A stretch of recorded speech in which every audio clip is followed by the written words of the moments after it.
Hello and welcome to this lecture for Nursing 313, Section HB2, which is my section. I am Catherine Mulcahy. We are going to discuss nursing as a regulated practice. And these legal aspects of nursing practice might not be as exciting to you as some of the clinical content you're learning, especially if you're in a specialty area that excites you, but they're important to understand. You all want to obtain a license and you'd like to maintain it in good standing for a long, prosperous career. So we have to learn it. Learning outcomes describe the regulatory bodies that impact nursing practice. Who tells you what you can and can't do? Discuss characteristics of a model nurse practice act. Every state has its own nurse practice act with slight variations, but there are some things that are common to all of them, and they all participate in the National Council of State Boards of Nursing, which gives them guidance on how to develop their Nurse Practice Act. We will discuss the authority of state boards of nursing, explain conditions that are present for malpractice, negligence. We'll talk about some strategies you can use to protect yourself from legal action and keep yourself from being reported to the State Board of Nursing. Then we'll identify some responsibilities related to delegation, informed consent, confidentiality, and we'll talk about professional boundaries, which get a little complicated when we're using social media sometimes. Okay, so we'll get started. Who regulates nursing practice? Who tells us what we can and cannot do? First, we have the federal and state legislative bodies. Your congresspeople, your senators, you'll learn more about that process next week when we talk about advocacy beyond the bedside. More change happens at the state level in nursing. It's a little easier sometimes to make progress at the state level than it is to make progress at the federal level because there are so many diverse opinions at the federal level. And quite honestly, sometimes there's some partisanship that comes along with that. But without that conversation, that's more for next week. We do have federal law that impacts nurses, such as HIPAA. You are all familiar with HIPAA and the right for a patient to have their private information kept private. We all have to adhere to HIPAA. State laws, again, these impact us a little bit more. We have things like the California nurse staffing mandate, which mandates that employers must maintain certain nurse to patient ratios in order to operate. Other state issues that are up before different legislators right now would be like workplace violence or nurse practitioner right to practice, things like that. State boards of nursing have a big impact on nurses. Now, keep in mind, the State Board of Nursing, their whole reason for existence is not to promote nursing or to support nurses. It's actually to protect the public from unsafe nursing practice. Nursing organizations are the folks that support us, guide us. But the State Board of Nursing impacts your practice profoundly. Each Board of Nursing outlines the scope of nursing practice as a Nurse Practice Act. They define what a licensed professional nurse can do, an LPN. They define what a registered professional nurse, RN, can do. Then they define advanced practice, and they talk about things that absolutely must never be done. State boards also regulate nursing programs, education programs. They grant permission for some type of higher education institution to establish a nursing program, and they maintain, that your right to stay open as a nursing school is also defined by meeting state board standards. They set requirements for licensure, both initial licensure renewal, and they can discipline nurses who violate conditions of their Nurse Practice Act after an investigation. So that's your State Board of Nursing. That's a whole other video, but that's what they do. Healthcare agencies can be national or local.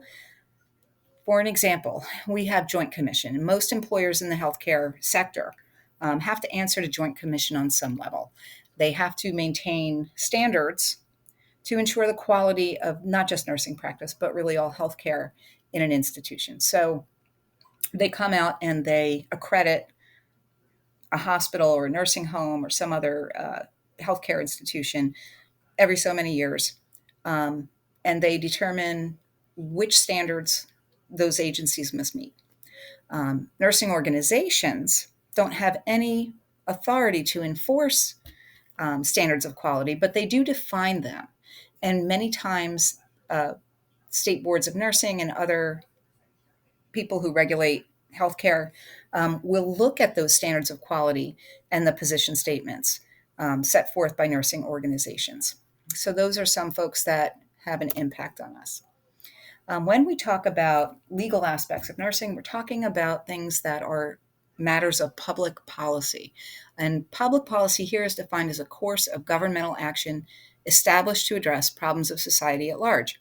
So, policy can be one of two kinds. It can be allocative, decide where money gets spent, or it can be regulatory.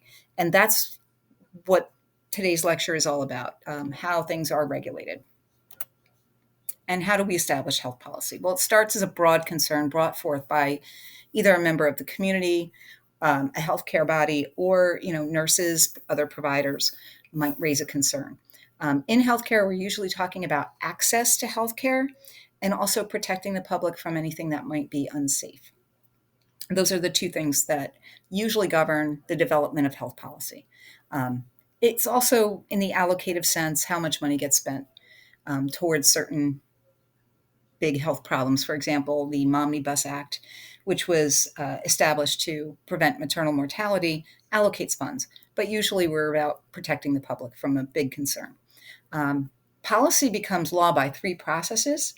There's the judicial, where a court, such as the state Supreme Court or the United States Supreme Court, hears a case and makes a ruling, and that creates common law. An example of that might be something that I teach about in genomics for any of you who ever take 417 with me.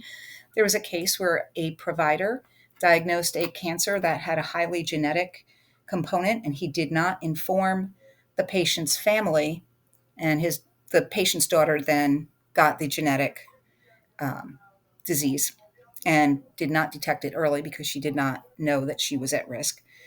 And a court heard the case and ruled in favor of the plaintiff. That's one way that a policy gets made. There's executive, and executive branches such as the United States president or the governor of a state has the right to approve or veto any legislation that comes through the legislative branch. So if Congress and the Senate pass a law, the president can approve it, or he can say, no, absolutely not, it's not acceptable to me, and veto it, and then it has to go back, get changed, and go all over again. Executive branch also establishes government agencies when needed, and they have the authority to issue executive orders that have the force of law. For example, when President Biden first took office and the pandemic was out of control, he passed law by executive order that made vaccines and testing available to the public. The most active way that laws get made is through the legislative branch of government. That is a formal democratic process by which you, the voter, elect a representative. That representative may introduce a bill. The bill, I have a whole slide on that, so don't get too caught up in it, but it's a formal democratic process. And that is how most laws get made. Laws are created in broad strokes. They don't spell out every fine detail. That happens after it's passed. It gets defined into rules and regulations. Few people understand that process. When that process is happening, a different agency or task force is looking at that law and defining how it will look in real time, setting forth parameters. At that point, there is always a 30-day period where the public, any member of the public, has the right to make comments or voice their concerns, express their concerns. Once it is made into a rule and regulation, it's a lot harder to change. But you should understand that process. When we do advocacy at the bedside next week, I want you to understand how laws get made. So, how does legislative process work? That democratic process starts with an idea. There's that broad concern, and it gets brought to the attention of a representative in the House or the Senate. And that person writes it into a bill, which proposes changes to existing law. They introduce the bill. Then a committee is formed to research, discuss, and make changes to the bill so that it's all wrapped up in a neat bow before it comes to a vote. Other public representatives might co sponsor that bill, and then it's brought before the legislative body for a vote. It usually, in the federal government, it will go to the Congress first and then the Senate most times. It can go the other way, depending on who brings that bill forward. But then there's more discussion and research and changes to the bill.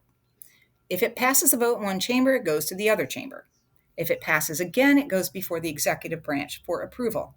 Then the executive branch, the president or the governor, whichever the case is, can approve or veto that bill. And if it's approved, it becomes a law. That's how that works. There's a Schoolhouse Rock video on YouTube. You can search for it in your own time. That explains it in a little bit more entertaining of a way. But now let's talk about how public policy regulates nursing. Most of the time, that public policy becomes written into Nurse State Practice Acts, which is regulated at the state level. There is a board in Pennsylvania. The board has 12 members.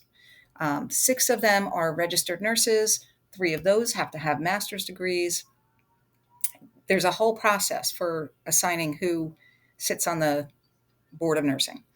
The Nurse Practice Acts then define the scope of practice for nurses.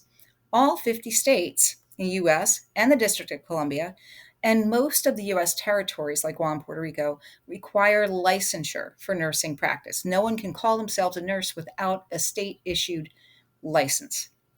The state boards of nursing are the regulatory bodies by which nursing practice acts and conditions for licensure are established. State boards are not nursing organizations. They do not exist to help you practice, to grow in your career. They exist to protect the public from harm by unprepared or unsafe practitioners. All right, we're going to stop here and move on with a more robust discussion of state boards of nursing.